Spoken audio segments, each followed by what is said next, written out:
कर लीजिए, कंप्लीट ठीक है, करिए। पूरा कर रहे हम। तो ये जो सेना की जो ट्रेनिंग है, अब मान लीजिए हम जब ट्रेनिंग करते थे, आरडीसी परेड किए, 2 सेंटीमीटर मेरा फायरिंग रिकॉर्ड था, स्नैप शूटिंग करते थे, बहुत अच्छा परफॉर्मेंस था मेरा। लेकिन आज अगर हमसे कोई कह दे कि आपको लड़ाई के मैदान में जाना है, तो शायद हम खड़े नहीं हो सकते, हम उतना दौड़ नहीं सकते, उतनी भारी भारी 14 किलो की बंदूक लेके नहीं घूम सकते। ये अब उम्र का और उसका अनुभव का, और लगातार 10 साल जो हमने आराम किया उसका, उसकी वजह से आज आज मान लीजिए कैप्टन साहब लगातार प्रैक्टिस कर रहे हैं, रिटायरमेंट तक इन्होंने प्रैक्टिस किया है। आज भी जहाज उड़ा लेंगे, लेकिन वो अपनी जवानी का 30 साल में जो जहाज उड़ाते थे, वो हौसला भी नहीं बचा होगा इनके पास कि वो उस तरह के परफॉर्मेंस कर पाए। तो रिजर्व सैनिक इजराइल का कभी, चूंकि 47 के बाद उन्होंने कोई युद्ध नहीं लड़ा, तो उनका पूरा फेल हो गया है इस लड़ाई में। क्योंकि अब देखिए, वो पिज्जा बर्गर की सेना हम इसीलिए कहते हैं कि उन बेचारों को जो सिविलियंस है, हमारे यहाँ के आर्मी तो सिविलियन से बात भी करना नहीं चाहते, रिश्ते नाते भी नहीं करते ये लोग। आर्मी के जो इन्फेंट्री के जवान होते हैं, वो अपनी लड़की या लड़का भी इन्फेंट्री वालों को ही चाहते हैं, क्योंकि वो उनका माहौल ऐसा है कि वो आम सिविलियंस के साथ वो एडजस्ट ही नहीं कर सकते। वहां डिसिप्लिन की बात होती है, वहां हार्डकोर डिसिप्लिन होती है। रात को 12 बजे 12:30 पर हमला करना है तो 12:29 पे भी नहीं करना है, 12:30 पे ही करना है। ये सब चीजें बहुत हार्डकोर प्रैक्टिस होती है। और इंडिया, पाकिस्तान, टर्की, जितनी ये सब जो परमानेंट सेना रखते हैं, वो एक मजबूत कंट्री। हथियार चाहे आपके पास जितना भी हो, यदि आपके पास इन्फेंट्री मजबूत नहीं है, एयरफोर्स भी आपके पास चाहे जितना भी मजबूत हो, लेकिन यदि जिस देश के पास मजबूत इन्फेंट्री नहीं है, थल सेना नहीं है, पैदल सेना जिसके पास नहीं है, वो देश हमेशा कमजोर रहेगा। हम लोग भारत से क्यों डरते हैं? हमारा सबसे मजबूत इन्फेंट्री है और जवान है हमारे पास। दुनिया में एक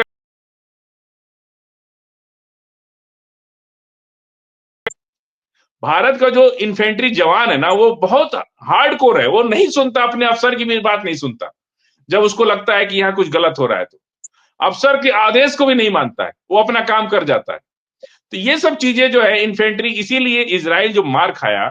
अब आप सोचिए कि एक टफ ट्रेनिंग है कि एक घनी आबादी के अंदर, जहां 14 फीट 15 फीट की सड़कें हैं, गलियां हैं, वहां पे आप मरकावा टैंक भेज दिए। अब मरकावा टैंक लेके घुस रहे, चारों तरफ से उनको घेर लिया गया। क्या करेगा मरकावा टैंक? कितना बंद उड़ाएगा बिल्डिंगों को? नतीजा क्या आवाज आ रहा है ना, अभी शायद यूनुस चौरवाला कुछ कोई लिखा कि 78,000 सैनिक घायल हैं। घायल नहीं, मरे भी है, बंधक भी हैं। आज ये बात आ रही ना सामने, हम तो तब से 10 महीने से बोल रहे कि ये बंधक बनाए जाएंगे, और बंधक बना लिए गए हैं। उतने पतले, इस तरह की ट्रेनिंग अलग होती है, जहां आप, हमारे यहाँ देश में भी इस तरह की ट्रेनिंग्स होती हैं कि आप घनी आबादी के अंदर किस तरह से घुसेंगे। एक छत से तक पत्थर फेंक दे रहा कोई, किसी से अगर हेलमेट लगाया है तो भी घायल हो जाएगा, इतना स्पीड से पत्थर गिरता है ऊपर से नीचे। ये सब ट्रेनिंग्स का पार्ट होता है। और बिना ट्रेनिंग के आपने नौजवान बच्चों को भिजवा करके गजा में मरवा दिया। उनके माँ बाप पूछ रहे हैं कि भाई हमारे बच्चों को तुमने क्यों एक्सप्लॉइट किया, क्यों उनको मरवा दिया? आप कम से कम ऐसा कर सकते हैं कि दो, हमारे यहाँ एनसीओज होते हैं, नॉन कमीशन अफसर, एनसीओज और जेसीओज होते हैं। तो हमारे यहाँ जो दो है, एक कमीशन अफसर होता है जो डायरेक्ट सिलेक्शन करके अफसर बन जाता है, उसको आगे कैप्टन मेजर सब बनते हैं। और एक होता है एनसीओ, जो हवलदार जवान जो भर्ती होता है, उनके ऊपर एक जेसीओ को रखते हैं। यानी 10 जवान है तो एक जेसीओ रहेगा, 20 जवान है तो 2 जेसीओ रहेगा, उसके ऊपर सूबेदार रहेगा, फिर मेजर, सूबेदार, मेजर। सूबेदार मेजर और मेजर में फर्क है हमारे यहाँ। हमारे यहाँ मेजर डायरेक्ट सिलेक्शन अफसर, एनडीए अफसर होता है, सीडीएस अफसर होता है। और सूबेदार मेजर जो जवान से सूबेदार मेजर बनता है, आखिरी पोस्ट है उसकी। जी तो फजील आप साहब, 10 जवानों के अब साथ, बात 20 रह जवानों के जाएगी, साथ, बहुत सारी बातें रह नहीं ये जाएगी अभी। पिज्जा हाँ, बर्गर सेना के बदले हम बता भी रहे हैं कि क्या डिफरेंसेस है और क्या नहीं नहीं, कमियां हैं अच्छा, उनकी। बहुत अच्छा है, बड़ी कमी अच्छा है है। और बहुत। पूरी दुनिया में अगर ये लोग सुन रहे होंगे ना, तो इसराइल से कल से और कोई नहीं डरेगा, जब जान जाएगा कि इसकी सेना में कुछ दमे नहीं। अंडा अगर सड़ गया तो आप उसका आमलेट बनाएंगे? अंडे में महक आ जाती है तो उसका फिर आमलेट नहीं बनाते हैं, आप फेंक देते हैं डस्टबिन में। इसी तरह अगर सेना आपकी सड़ गई है, अगर आपकी सेना में कोई दम नहीं है, आपकी सेना की ट्रेनिंग नहीं है, तो आप उसका यूज करेंगे तो मारे जाएंगे, वो भी मारे जाएंगे और आप भी मारे जाएंगे। इसीलिए हम बता रहे हैं कि दुनिया के लोग देख लें कि इजराइल की सेना जो है सड़े हुए अंडे की तरह हो गई है। वो बेगुनाहों को वो लोग मरवा रहे ले आकर अपनी ईगो प्रॉब्लम में। नेतन्याहू का ईगो जो है लाखों नौजवानों को मरवा दिया, जिनकी जिनकी कत्ल का इल्जाम चलना चाहिए इनके ऊपर। ये हम कहना चाह रहे हैं जी। नहीं नहीं बिल्कुल, और डिमांड भी हो रही है, ऐसा नहीं है जो आप कह रहे हैं इसको लेकर के वहां बड़ी डिमांड है, और इतने लोग जो प्रोटेस्ट कर रहे हैं, जाहिर है वो कैप्टिव सिर्फ जो दिखाए जा रहे हैं वही नहीं है। फजील साहब, इसमें आपकी बात सही है कि इसमें बहुत सारे ऐसा लग रहा है कि फौजी वहां पकड़े गए हैं, और यही वजह है कि इतना प्रेशर में भी है। हालांकि आज भी एयर स्ट्राइक, इनके पास एयर स्ट्राइक, लेकिन हमारे तो उसका जवाब दिया है।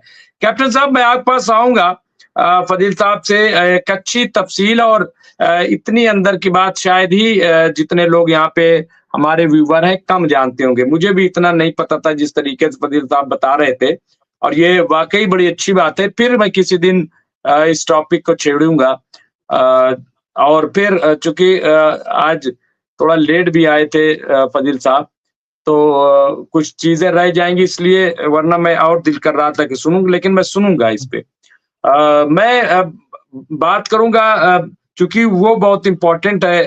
खबर ये है कैप्टन साहब की ईरान, चीन और रूस की जो नौसेना चाबार बंदरगाह के पास एक ज्वाइंट जो है वो नौसैनिक अभ्यास उन्होंने किया है, और ये ओमान की खाड़ी से ट्रंप को सख्त संदेश, ये एक सुर्खी चली है। लेकिन आज की तारीख में क्या लग रहा है, ये रूटीन भी इसको हम मानते हैं, लेकिन फिर भी आज की तारीख में इनका साथ में आना इस तरह से कई बार होता है कि एक मैसेजिंग भी होती है।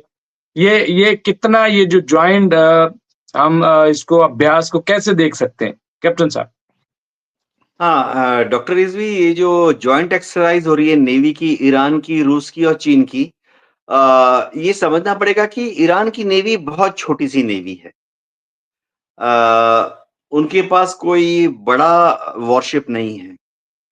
दूसरी बात है कि रूस की नेवी की जो हम बात कर रहे हैं, ये रूस की नेवी के जो सपोर्ट शिप हैं वो है, लॉजिस्टिक्स शिप जो हैं वो है। ये रूस की नेवी ने वहां कोई जैसे क्रूजर होता है या डिस्ट्रॉयर होता है या फ्रिगेट है, वो नहीं भेजा है।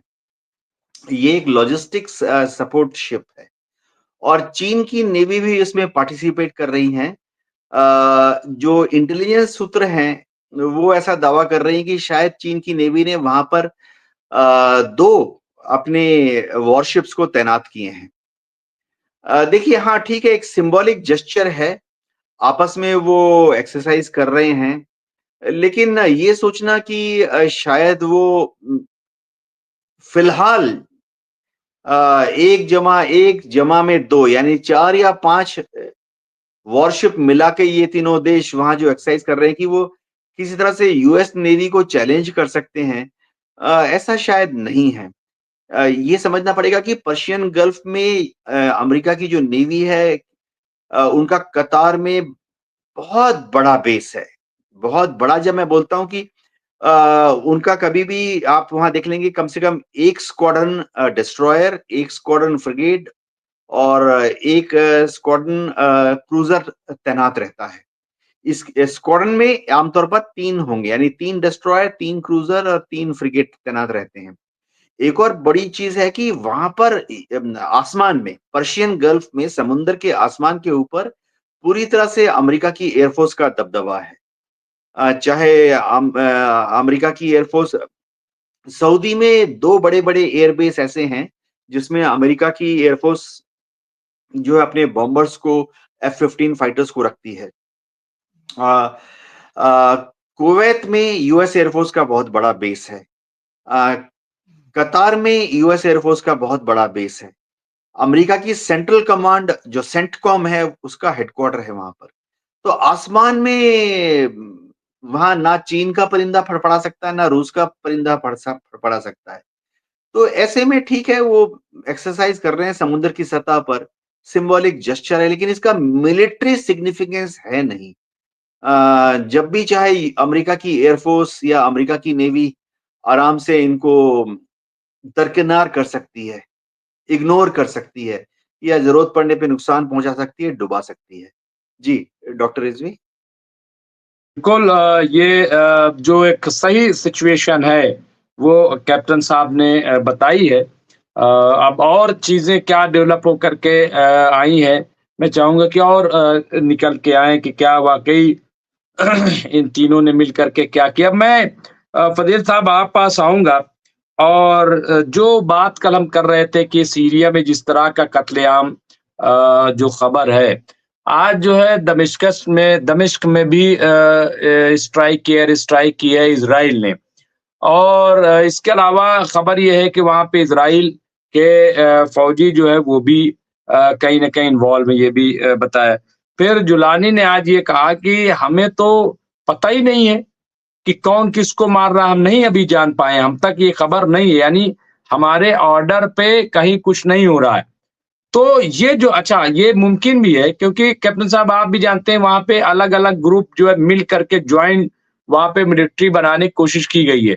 तो अभी वहाँ चूँकि अलग-अलग ग्रुप है, कौन किसकी सुन रहा है, कौन किसको ऑर्डर कर रहा है, अभी कुछ भी वहाँ पता नहीं है। उसमें कई ऐसे हैं जो थोड़ा से समझदार हैं, मानते भी हैं, कई ऐसे हैं जो किसी की सुनते ही नहीं।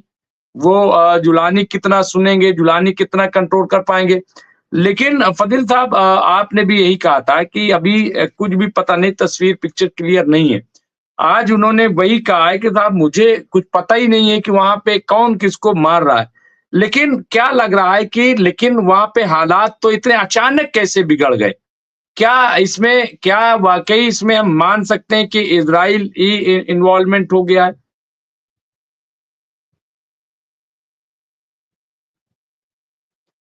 2 महीना पहले कह दिया था कि अगर ऐसा रहा तो लोकल जो सीरिया के मूल लोग हैं, वो काफ़ी खून खराबा होगा और सिविल वार की तरफ चला जाएगा।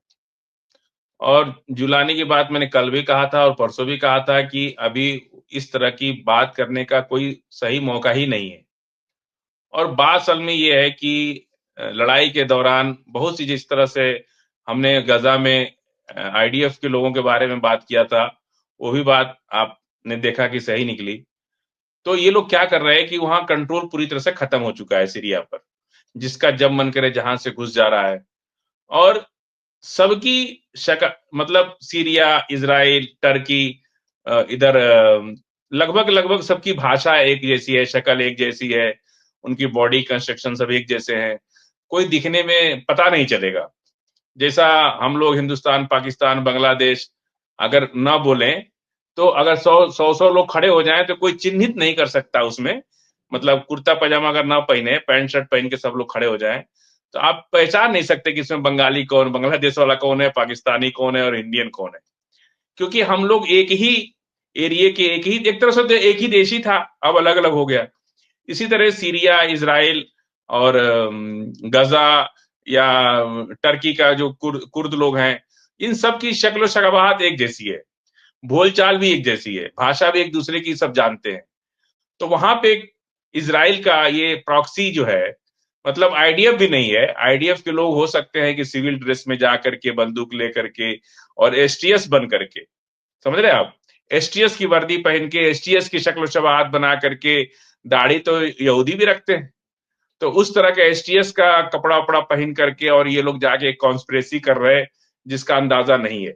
और खबर बहुत तेज, थोड़ा-सा अगर ₹10 का कुछ काम हो रहा है, तो ₹1000 की खबर बन रही है। तो इसका मतलब जिस तरह से नाटक मंडली में कहा जाता है ना, जिस तरह नाटक मंडली में नाटक मंचन होता है, उसी तरह से सीरिया में चूँकि इन लोगों को ये लग रहा है कि अगर हिजबुल्लाह बीच-बीच में हम अटैक करें, तो सीरिया पे अगर हमारा कंट्रोल हो जाए, तो जो ईरान की मदद मिलनी है इन लोगों को, जो सप्लाई लाइन है, वो कट जाएगी। जबकि वो कुछ बातें और है, इतना आसान नहीं है उसको, सीरिया कोई छोटा-सा देश नहीं है, थोड़ा-थोड़ा एरिया ये लोग और इसमें कॉन्स्पिरेसी जहाँ तक मुझे लग रहा है, मैं कन्फर्म नहीं कह सकता, लेकिन जहाँ तक मुझे लग रहा है कि इज़राइल जो है अपने लोगों को, अपने सैनिक चाहे जो भी लोग हैं उसके, उनको एसटीएस का वर्दी पहना करके और इस तरह की घटना करवा रहे, वरना अभी जुलानी आकर के अरब जगत की मीटिंग में बाकायदा उन्होंने दुनिया के सामने कहा कि दुनिया इसमें हस्तक्षेप करे और इज़राइल को हमारी ज़मीन खाली करवाए। समझ रहे हैं आप? उसके 2 दिन के बाद ही ये घटना शुरू हो गई और अभी चूँकि जुलानी कोई लीडरशिप तो है नहीं उनके पास, ना कोई नेटवर्क है, ना गवर्नमेंट है। गवर्नमेंट होती है तो उसका कंट्रोल ग्राउंड ज़ीरो से लेके कंट्री के हेड तक होता है। लेकिन अभी तो वो लड़ाका है, ऐसे घूम रहे हैं हवा में, ना तो उनके पास कोई नेटवर्क है, ना कोई एडमिनिस्ट्रेशन है, ना आर्मी एडमिनिस्ट्रेशन है, ना उनके पास कोई आईबी है, ना इंटेलिजेंस है, कुछ भी नहीं है। अभी तो हवा में जो है, जैसे मुहर्रम का मलीदा है, कोई बांटो कोई खाओ, वही चल रहा है अभी। तो इसलिए वहां कोई चीज कंट्रोल, अब आज बयान आ गया, कल भी आप बहुत जोर दे के हमसे पूछ रहे थे, तब भी हम नहीं माने थे। कल भी आपने बहुत हमको जब मतलब जोर दे के पूछा था, तो कल भी हम नहीं माने थे। नहीं नहीं, और आज हम कह रहे हैं, मेरा फोर्स ये था कि ये कहना कि लोग नहीं मरे, पुराना फोटो दिखा रहे, ये मैं कह रहा था कि जब तमाम से तस्दीक हो गई है, इसको इग्नोर नहीं कर सकते। बात नहीं हमने नहीं, वो वही कही थी कि पुराना मार फोटो कौन तो रहा है, दिखा ये रहे हमने हैं। कल भी सवाल था। नहीं नहीं, लेकिन आज भी फजील साहब ये राज कह भाई, देना कि साहब मार नहीं रहे हैं, आज 1500 की तादाद आ गई है।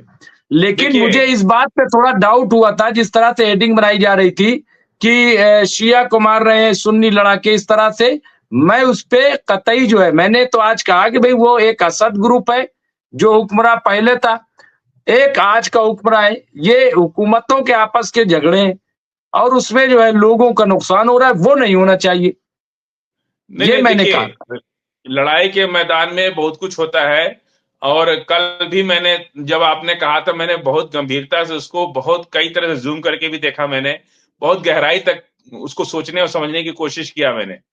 और कल आप कह रहे थे तो मैं कल भी नहीं मान रहा था, और आज भी मैं कह रहा हूं कि जुलानी कभी भी, जो घटनाएं जुलानी के सिर मढ़ी जा रही है, वो जुलानी नहीं कर रहे। अगर कुछ हो भी रहा है तो एसटीएस की वर्दी पहन करके आईडीएफ के या इजराइल का कोई इसमें साजिश है। इजराइल अपने लोगों को अंदर तक घुसा नहीं रहा है यही एसटीएफ बनाकर। यही सवाल तो हमने किया था, लेकिन हम्म। आपने एक चीज ये कही थी ना कि नहीं कोई मरा ही नहीं है, सब झूठ बात है, ये हम कह रहे नहीं थे नहीं, कि ऐसा नहीं, वहां देखिए, लोग मरे हैं, ये मैं कह मरे रहा हैं लोग और मर भी हूं। मैं रहे, जुलानी जो है और बिल्कुल लड़ाइयां हो कसूरवार भी है, रही, मैंने लेकिन ऐसा अब आज हरगिज नहीं देखिए, कहा। आज आज जो है बहुत हद तक वहां कंट्रोल हो चुका है। जैसे ये खबर स्ट्रीम पे गई, आज बहुत हद तक वहां कंट्रोल हो गया है, और ये लोग अब धीरे धीरे वहां से हट रहे। ये जो शिया सुन्नी का रंग देने की कोशिश बार बार हो रही है, इसमें ये लोग बार बार इसको उठाते हैं ना, मेन मसला ये है। और ये चाहते हैं, अंदरूनी खबर कहीं से फ्लैश हुई कि सरकारी इमारतों से खाली कर दो इजराइल के सैनिक अगर आते हैं तो, ये भी खबर मैंने पढ़ी थी। लेकिन उसमें जुलानी का कोई रोल नहीं है इस पूरे काम में। हालांकि वो खुद कह रहे, जुलानी खुद कह रहे कि इजराइल के खिलाफ जब बोलने लगे, तब इजराइल को एक इस तरह का मतलब प्रोपेगेंडा जो होता है ना, प्रोपेगेंडा पॉलिटिक्स, उन्होंने अपने लोगों को अंदर घुसा करके, एसटीएस की वर्दी पहना करके, और उनको वहां पे सीरिया में मूल निवासी जो बशर अल असद के समर्थक हैं, उन पर चुन चुन के हमला हो रहा है। मतलब टारगेटेड किलिंग कर रहे हैं वो लोग। ऐसा नहीं है कि बाजार में गए और 100 राउंड फायर कर दिया, टारगेटेड किलिंग कर रहे हैं। चुन चुन के बशर अल असद के जो मेन मेन लीडर्स हैं, उनको मारा जा रहा है। क्यों ऐसा हो रहा है? क्योंकि अगर कल को एडीएफ घुसती है तो उसका कोई रिएक्शन ना दे पाए ये लोग, ये चीज है बिल्कुल उसके पीछे। कैप्टन साहब की नजरें जो है वो मैंने पढ़ ली हैं, हम्म। टाइम हो गया है, तो कैप्टन साहब बस सम अप कर दें आप, मैं नहीं चाहूंगा कि ज्यादा टाइम हो, तो मैं तो बस यही कैप्टन साहब आप भी इसी पे जो वहाँ की सिचुएशन है, क्योंकि बहुत सारे जो रशा बेस है वहाँ पे भी लोग भाग करके गए, पनाह लिए हुए हैं, बहुत से पहाड़ों में गए हैं जान बचा करके, लेकिन अब वहाँ हालात पहले से बेहतर है, वहाँ पे सबने नजर बना रखी है, तो क्या क्या लग रहा है आपको अभी सिचुएशन वहाँ पे, क्या कंट्रोल हो जाएगा? डॉक्टर रिजवी, मैं 3 शब्दों में बोलूँगा कि जुलानी के लिए अच्छी खबर है। वो पिछले काफ़ी समय से कोशिश कर रहे थे कि एक कुर्दिस्तान का लड़ाका ग्रुप था एसडीएफ, सीरियन डेमोक्रेटिक फोर्सेस। उनको अमेरिका ने सपोर्ट दिया हुआ था सीरिया के अंदर लड़ने के लिए बशर अल-असद के खिलाफ। और ये लड़ इसलिए रहे थे कि वो चाहते थे कि अमेरिकन हथियार से बशर अल-असद की जो सीरिया थी उससे एक कुर्दिस्तान के लिए एक टुकड़ा तोड़ लिया जाए। तो आज जोलानी साहब की जो फोर्सेस हैं और एसडीएफ जो है, सीरियन डेमोक्रेटिक फोर्सेस जो कि कर्द लड़ाका ग्रुप है, उनके बीच में सीज फायर साइन हो गया है। और एसडीएफ, जाहिर बात है अमेरिका से दबाव आया है, तो एसडीएफ ने कह दिया है कि वो जुलानी साहब की सरकार के साथ मिलकर आगे काम करेंगी। तो इससे जो HTS है, जुलानी का जो फाइटर ग्रुप है, उनको थोड़ा सा रिलीफ मिलेगा। जो पूर्वी सीरिया है, कम से कम उनको SDF से नहीं लड़ना पड़ेगा। जी, डॉक्टर रिजवी।